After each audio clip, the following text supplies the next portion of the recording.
রাধে রাধে বন্ধুরা, অমৃত কথা বাংলা চ্যানেলে আরও একটি নতুন ভিডিওতে আপনাদের সকলকে স্বাগত জানাচ্ছি। আশা করছি আপনারা সকলেই ভালো আছেন, সুস্থ আছেন।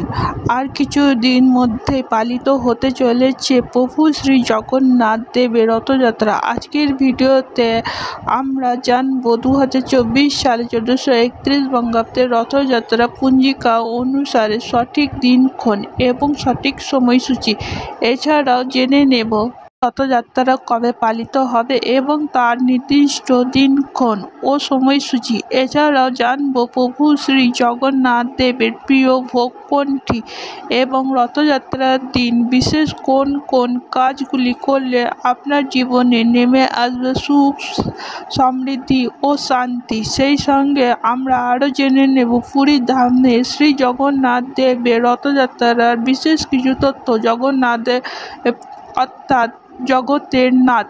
জগন্নাথ দেবকে শ্রী বিষ্ণুর অবতার ও শ্রীকৃষ্ণের আরেক রূপ বলে মনে করা হয়। হিন্দু শাস্ত্র মতে রথযাত্রা পালিত হয় শুক্লপক্ষের দ্বিতীয়া তিথিতে। সারা বিশ্বের বিভিন্ন জায়গায় এই রথযাত্রা পালিত হয়ে থাকে, কিন্তু আমরা সকলেই জানি উড়িষ্যা রাজ্যে পুরী শ্রী জগন্নাথ দেবের রথযাত্রার বিশেষ মাহাত্ম্যপূর্ণ ও প্রাচীন।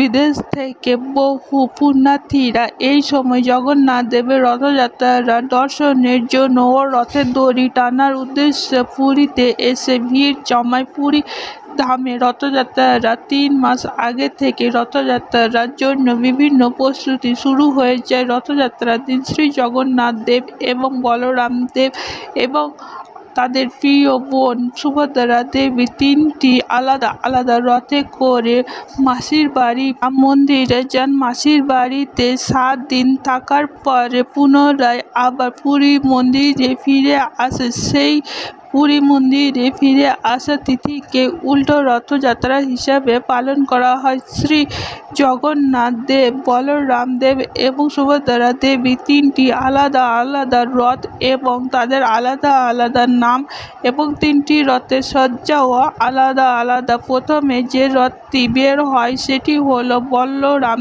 দেবের রথ এবং সেই রথটির নাম হচ্ছে তালধ্বজা। 14টি চাকা থাকে এবং রথের রং হচ্ছে লাল আর সবুজ। দ্বিতীয় যে রথটি বের হয় সেটি হলো সুভদ্রা দেবীর রথ।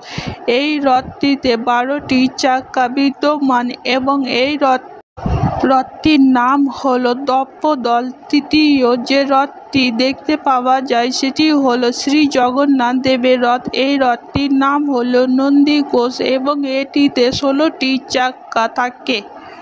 এটি লাল ও হলুদ কাপড় দিয়ে সাজানো হয়ে থাকে। ধর্মীয় বিশ্বাস অনুযায়ী প্রভু শ্রী জগন্নাথ দেব যদি রথে চাপা অবস্থায় একবার দর্শন করা যায় এবং রথের দড়ি ধরে যদি একবার টানা যায়, তাহলে সারা জীবনের জন্মের জ্ঞানত্ব অজ্ঞানত্ব আপনি যত পাপ করেছেন তা সব কিছু ধুয়ে মুছে যায় এবং সারা জীবনের সব দুঃখ কষ্টান ঘটে। 100টি যজ্ঞ করার সমান পূর্ণ লাভ ঘটে। চলুন তাহলে এবার জেনে নেওয়া যাক 2024 সাল 1431 বঙ্গাব্দের রথযাত্রা কবে পালিত হচ্ছে এবং তার নির্দিষ্ট সঠিক সময়সূচি। পঞ্জিকা অনুযায়ী বছর রথযাত্রা পালিত হবে 7ই জুলাই 2024, বাংলা 22শে আষাঢ় 1431 বঙ্গাব্দের রবিবার। দ্বিতীয়া তিথি পঞ্জিকা অনুযায়ী শুরু হবে 6ই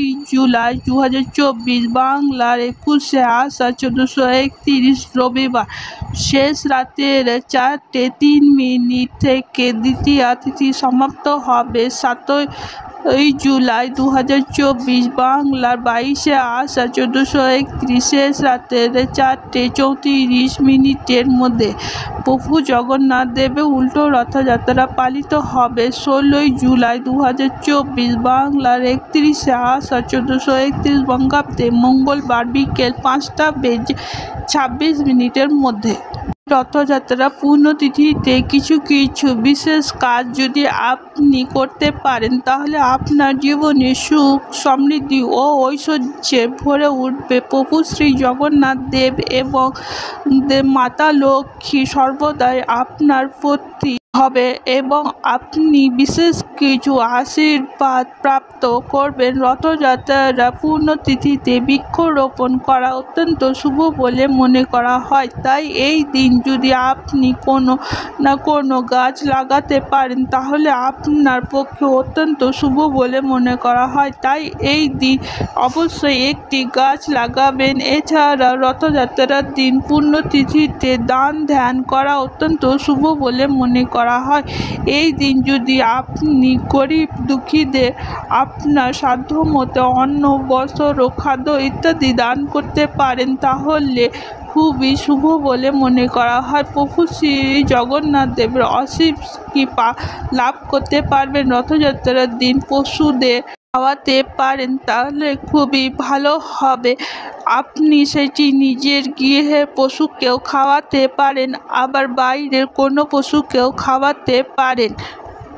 রথযাত্রার দিন গঙ্গা স্নানকে বিশেষ মাহাত্ম্য দেওয়া হয়েছে।